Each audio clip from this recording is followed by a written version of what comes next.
ইমাম সাহেবের বয়স ৪৫ বছর, কিন্তু তিনি এখনো বিয়ে করেন নাই, তার পিছনে নামাজ হবে কিনা?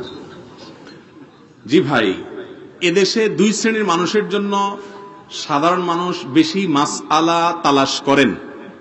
তার এক শ্রেণী হলো ইমাম সাহেব, আর অপর শ্রেণী হলেন মহিলারা।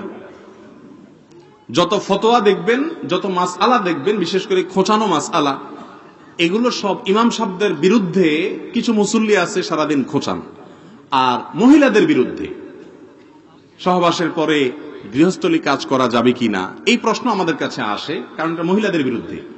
একই কাজ যদি পুরুষ করে তো সেখানে কোনো মাসআলা তালাশ করতে দেখা যায় না। ভাইরা আমার,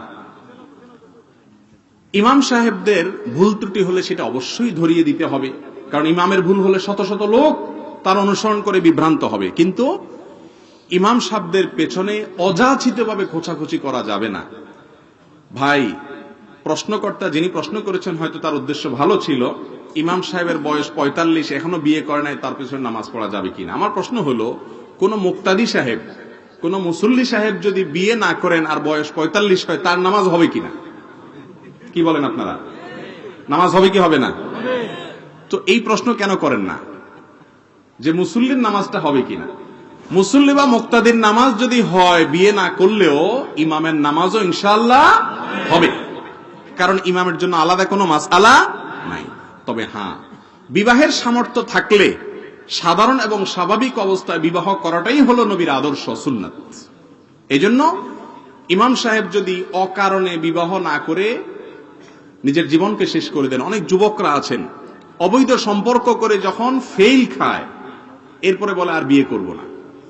আছে না নেই? বলে আজীবন আর বিয়ে করব না। এই যুবক আমও হারাইলো, ছালাও হারাইলো। ছালা হারাইলো কেমনে? কারণ সে একটা সুন্নতের উপরে আমল করতে পারত, নবীজির কাছাকাছি যেতে পারত, আখিরাতও ধ্বংস হলো, দুনিয়াও ধ্বংস হলো। ঠিক না? ঠিক।